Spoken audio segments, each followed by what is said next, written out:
Hello, my name is Jim Herman. I've represented Social Security and Veterans Disability claimants for the past 25 years, and I can be reached at 800 900 4440, or you can reach me at my email. I have more than one, hermannadvantage at Gmail. That's one R, two N's, HERMANN, advantage at gmail.com.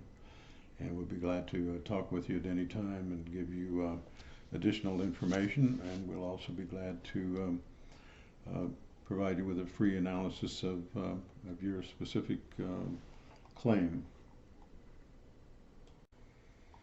My goal today is to provide you with some, I hope, helpful information with regard to anxiety. Many of my clients have a diagnosis of anxiety. It's a very debilitating diagnosis in the manner in which it impacts the claimant, you, and whomever's applying for disability. But it's an uphill battle with the decision makers at Social Security Administration, the adjudicators, the administrative law judges. But still, I think there are valuable tips that can be helpful to you. I'm not going to read the entire what's called the listing. I've talked before. There are basically three ways to be approved for disability, and when we are looking at an analysis of typically of anxiety, if it's especially if it's anxiety only, we are generally looking at being able to what we call meet the listing. Listings are definitions that doctors and medical people have written up over the years, so that they provide guidance to the decision makers at the Social Security Administration. So we'll take a look at that. But it's called, anxiety is identified as 12.06. It's called anxiety related disorders, and if you have access to a computer or even on your phone, I realize now many people are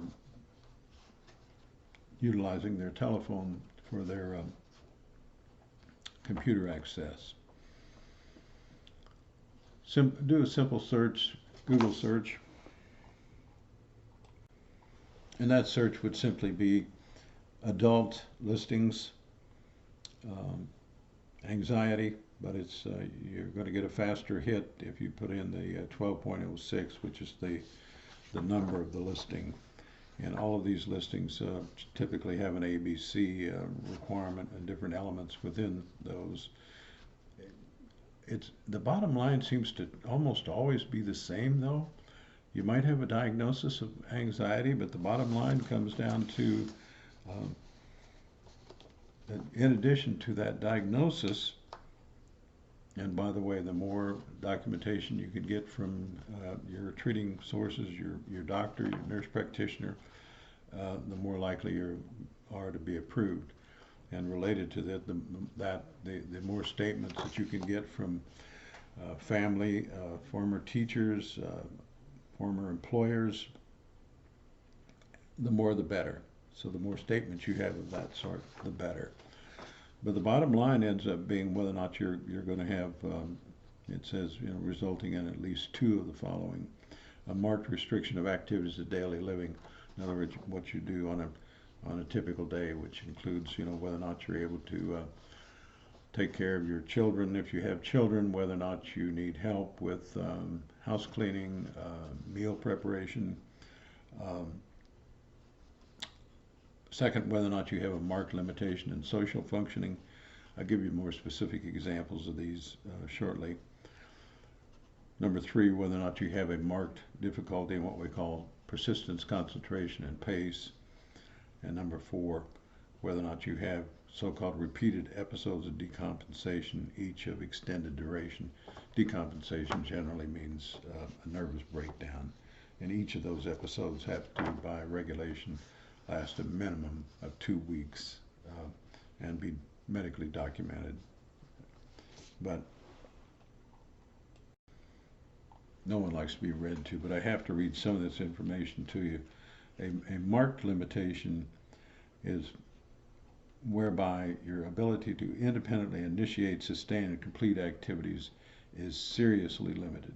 An extreme limitation is where you are very seriously limited and typically would have to have outside help. You might have a caregiver or other people that come in, or perhaps even family members or friends that are you just simply wouldn't be able to function without that additional assistance.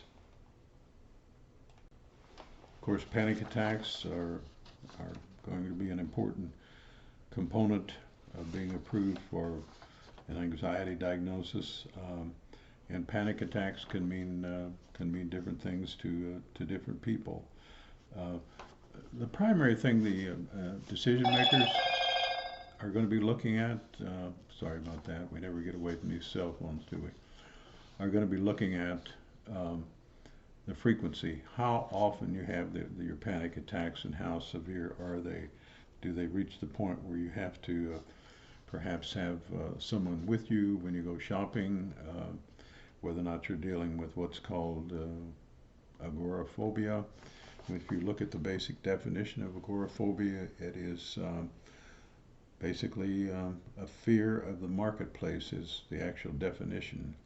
And I talk to a lot of my clients who say, geez, I'm just completely rattled even when I try to go to someplace like Walmart, and it just it helps if I have some family member or friend with me, but I still feel very uncomfortable and have a tendency consequently to try to avoid those kinds of circumstances.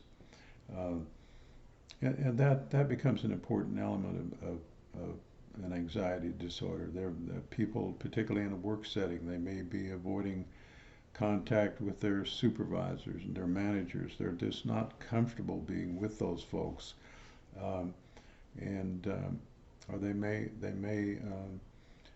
feel that they're going to be evaluated. They're going to be criticized. They're going to be critiqued, and consequently, they're just much more comfortable just avoiding those kinds of situations whenever they can.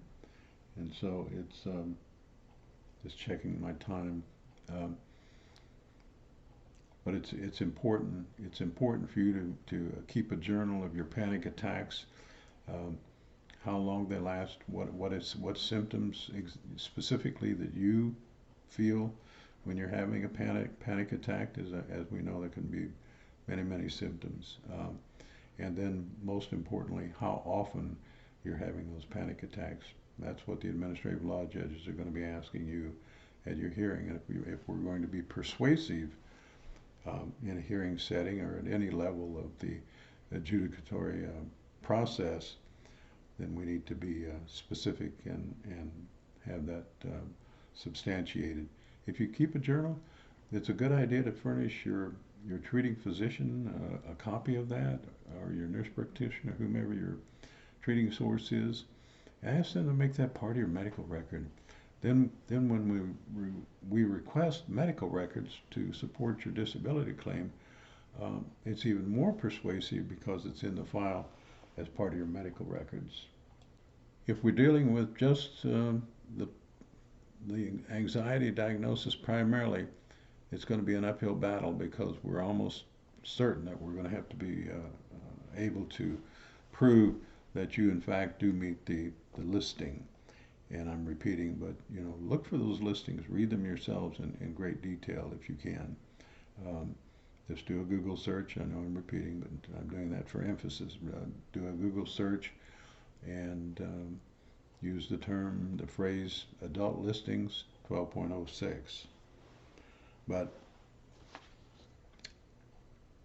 one of the other considerations is that if you're older, and by older, Social Security generally means age 50, age 55, and you perhaps have some other physical impairments, maybe an exertional impairment, something related to, especially related to standing and walking.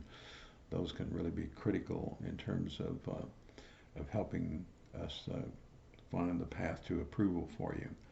And so So if you're a little bit older, yeah, I know age 50 and 55 are certainly not considered old nowadays, but at least so far they are as far as Social Security Administration is concerned. And by the way, it doesn't hurt to move rapidly because they keep having discussions about moving those age limits up to older levels to make it more difficult for people to be approved for Social Security disability. But perhaps one of the most important piece of evidence that you can provide at your hearing is your evidence with regard to your work record, specifically whether or not you've had a frequent number of jobs that have lasted especially a short period of time, and using Social Security Administration's terminology, if those jobs have lasted generally less than 3 months, they're considered what's called an unsuccessful work attempt. The more of those, the better. And don't be embarrassed about your work record. That's part of the path to approval for you.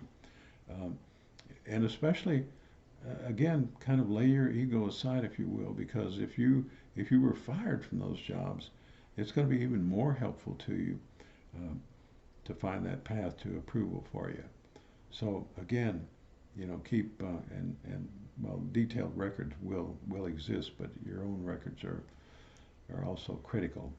So make sure you have in your own mind when you go to your hearing the jobs that you've worked for short periods of time, as I just indicated.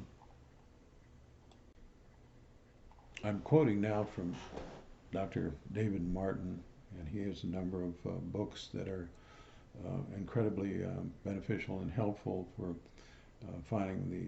helping find the path to approval for Social Security disability claims. But he has identified what's called ALPIM. That's an acronym for anxiety, laxity, pain, immune, and mood. And that can provide an additional path and additional elements of a path to approval for you. I have to read part of this because number one, he needs credit for this, and number two, that's the only way for me to accurately provide that information. But the anxiety domain can include such things as a panic disorder, generalized anxiety disorder, social anxiety disorder. The laxity domain includes so-called joint laxity, where you can have, that can lead to joint pain. Some things such as scoliosis, easy bruising, things of that sort. The pain domain can consist of fibromyalgia, chronic headaches, interstitial cystitis, as examples.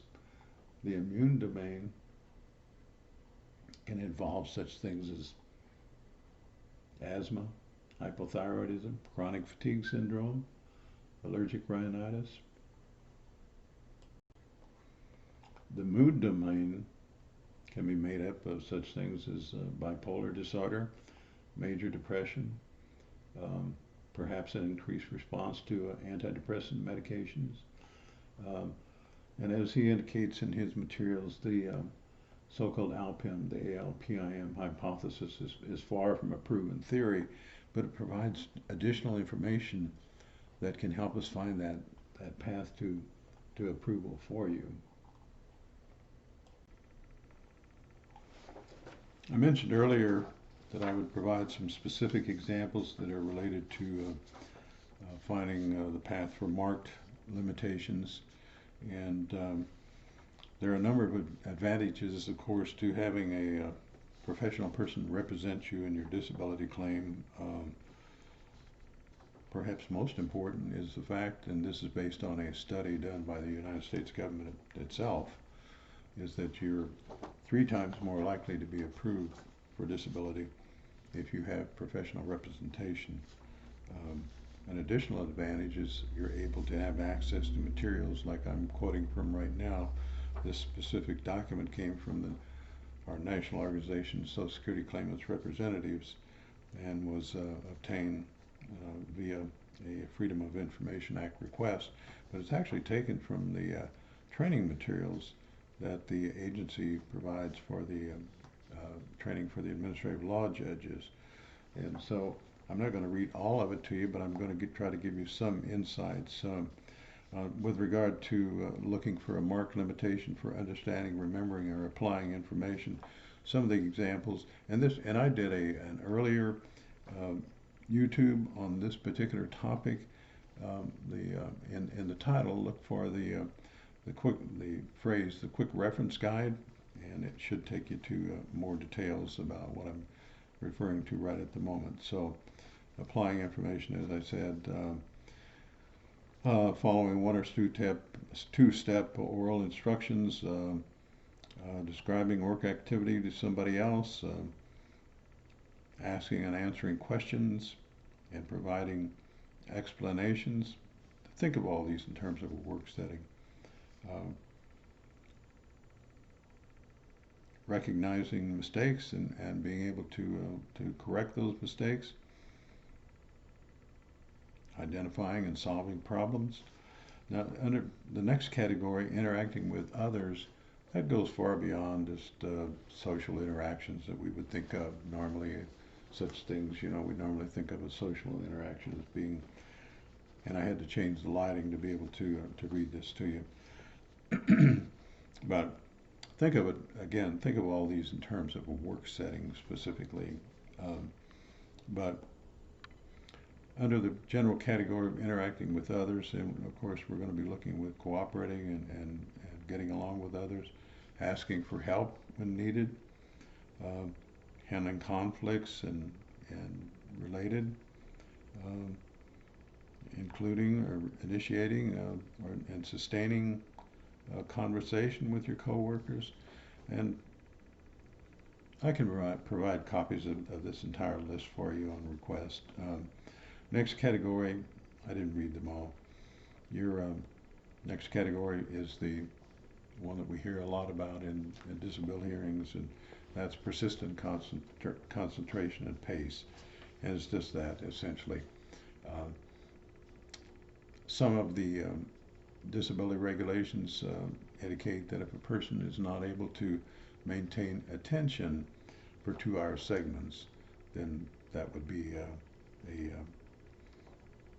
an element that would be helpful to them in their path to approval for disability. Again, trying not to take a great deal of your time and go into a lot of detail here, but of course, and as we said, it's not just attention, but it's also persistence in maintaining pace, and so that means completing tasks in a timely manner, ignoring or avoiding distractions while working, changing activities or work settings without being disruptive, things of that type. And then, of course, the final category, general category, adapting to or managing oneself. And that goes far beyond personal hygiene. By that, they mean more specifically responding to demands, adapting to changes, managing psychologically based symptoms, distinguishing between acceptable and unacceptable work performance, setting realistic goals. So those are just examples of some of them. I've tried not to list all of them because you don't want to listen to somebody read documents to you. It gets very boring very rapidly. But again, let me know if you need additional help, or if your representative needs access to any of this information that we've talked about. I'm at 800-900-4440, and I can be reached at hermannadvantage, 1R, 2 N's, HERMANN advantage at Gmail, hermannadvantage at Gmail. Best of thoughts for you, and good luck in your pursuit of benefits. Let us know if you have questions and whether or not we can be of assistance to you. Thank you for viewing.